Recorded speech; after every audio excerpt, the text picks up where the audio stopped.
America आणि Iran यांच्यात सुरू असलेला युद्धाचा थेट परिणाम जळगाव जिल्ह्यातल्या शेतीच्या संबंधित ठिबक असेल किंवा पाईप असेल या उद्योगाला देखील मोठा फटका बसलेला आहे। आपण आता MIDCतल्या इंडस्ट्रीजमध्ये आहोत आणि या इंडस्ट्रीजमध्ये जर आपण बघितलं तर इंडस्ट्रीसाठी लागणारा जो कच्चा माल असतो तो कच्चा माल मिळत नसल्यामुळे जवळपास या कंपनीचं कामकाज जे आहे ठप्प झालेलं आहे त्या कच्च्या मालाच्या साठ्यामध्ये या ठिकाणी सद्यस्थितीत काम सुरू आहे आणि जेवढ्या मशिनरीज या ठिकाणी आहेत त्यापैकी काही मशिनरी ज्या बंद आहेत तर काही मशिनरीच्या माध्यमातून कंपनी सर्व्हाइव्ह करण्याचा प्रयत्न करते आहे। नेमका कसा थेट परिणाम झाला आहे आपण या इंडस्ट्रीच्या उद्योजकांशी बोलण्याचा प्रयत्न करणार आहोत।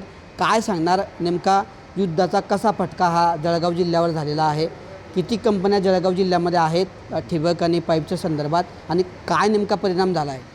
नमस्कार, मी अमित इरिगेशन जळगाव येथून आहे। ॲक्च्युअल आम्हाला जे रॉ मटेरियल लागतं हे व्हर्जिन असतं आणि व्हर्जिन मटेरियल जे असतं हे पेट्रोकेमिकल्स इंडस्ट्रीमध्ये मॅन्युफॅक्चर होतात, म्हणजे IOCL, गेल इंडिया, रिलायन्स यांच्यामध्ये। आता प्रॉब्लेम असा आहे की आखाती देशांमधून क्रूड ऑइलच येत नाही आहे, त्याच्यामुळे आम्हाला जे रॉ मटेरियल पाहिजे ते कंपन्याकडून सप्लाय होत नाही आहे आणि आमच्याकडे काही 8-10 दिवसांचा 15 दिवसांचा स्टॉक असतो, तेवढ्यावर आम्ही आमची कंपनी सध्या तरी चालू ठेवलेली आहे। पण अजून हे युद्ध लांबलं तर मला नाही वाटत सर की 10-15 दिवसांनंतर कंपनी चालू राहील। आणि जे रेट्स आहे या बाबतीत, जसं आम्ही एक महिन्यापूर्वी 120-115 रुपयाला घेत होतो व्हर्जिन, आज ते 180-190 रुपये किलो झालेलं आहे आणि एवढं होऊन पण मटेरियल अवेलेबल नाही आहे। आणि त्यामुळे काय होतं आहे सर की जे शेतकरी आहे त्यांना रेट खूप वाढलेला आहे आणि ॲक्च्युअल शेतकऱ्यांकडे पैसा नसल्यामुळे ते रेट वाढवून देतील की नाही याबद्दल आम्हाला शंका आहेच। नेमका आपण जर जळगावचा विचार केला तर या तुमच्या उद्योगामध्ये जे ठिबक असेल पाईप किती कोटींची उलाढाल होते, किती सध्या आता होत नाही आहे? सर जनरली ठिबक आणि PVC पाईपचा सीझन एप्रिल, मे, जून हे 3 महिने असतात। याच्यामध्ये जळगाव जिल्ह्याचं तरी एक 200 ते 250 कोटींचा टर्नओव्हर असतो सर्व कंपन्या। जळगाव जिल्ह्याचा विचार केला तर हा पूर्णपणे ठप्प होऊन जाईल, कारण जनरली हा जो पिरियड असतो हा स्टॉक करण्याचा पिरियड असतो डीलर्स लोकांचा, पण यामध्येच जर किती रेट वाढले आहे तर मला नाही वाटत पुढे कोणी स्टॉक करेल। काही प्रमाणात जे आहे आता सध्या किती टक्क्यांनी भाववाढ झाली आहे आणि भाववाढीचं नेमकं कारण काय आहे? सध्या आता तुम्ही सांगितलं की काही मशीन तुम्हाला बंद करावं लागल्या आहेत, त्याचं पण काय कारण आहे? भाववाढीचं मेन कारण सर जे रॉ मटेरियल राहतं व्हर्जिन तेच आम्हाला खूप वाढीव भावात भेटतं आहे आणि आमचं मेन ISI प्रोडक्शन असल्यामुळे आम्हाला व्हर्जिनच लागतं आणि त्याच्यामुळे भाववाढ खूप झालेली आहे। तरी कशी झाली समजा एका बंडल? जनरली सर आता एक असं विचार केला की एक 2500 रुपयाचं बंडल होतं ते आता जवळपास 3800-3900 रुपयाला झालं आलं आहे, म्हणजे जवळपास एक 60 ते 70% भाववाढ झालेली आहे रॉ मटेरियलमध्येच। त्याच्यामुळे फिनिश गुडमध्ये ॲटोमॅटिक भाववाढ होणारच आहे। आता नेमकं शेतकऱ्यांचा हंगाम असतो खरीप, आपलं जळगाव जिल्ह्याचा जर विचार केला तर जवळपास 70 ते 80% जे शेतकरी ते ठिबकवर अवलंबून असतात आणि याच हंगामामध्ये नेमका अशा पद्धतीच्या अडचणी उपलब्ध झाल्या आहेत, शेतकऱ्यांवर कसा परिणाम होऊ शकतो याचा? जळगाव जिल्ह्याचे मेन पीक जे आहे केळी आणि कापूस, आणि हे जे दोघं पीक आहे हे ठिबकशिवाय येत नाही। आता तुम्ही जे सांगितलं 70-80%, परंतु जळगाव जिल्ह्यामध्ये 100% ठिबक सर्व पिकांना वापरली जाते।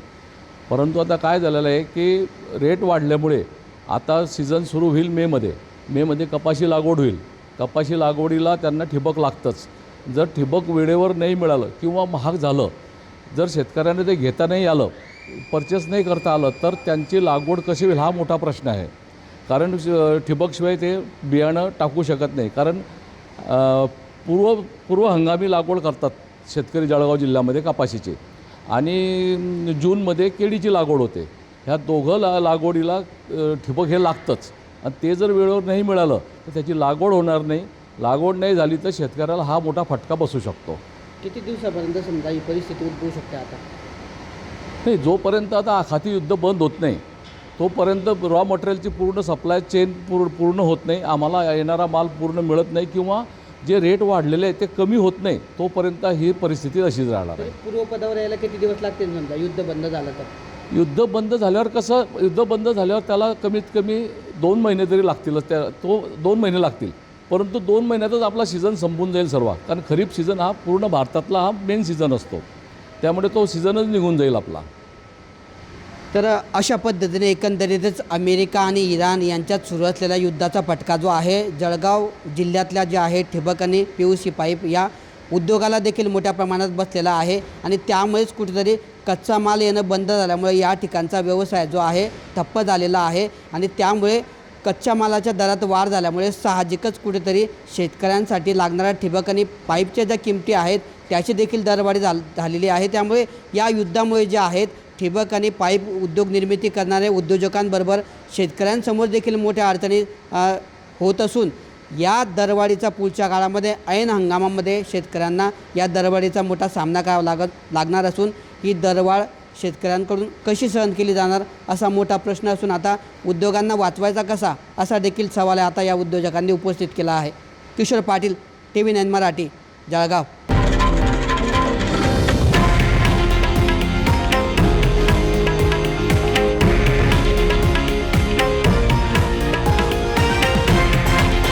हे आहे देशातील नंबर 1 न्यूज नेटवर्क आणि आपण पाहत आहात TV9 मराठी, एकमेव।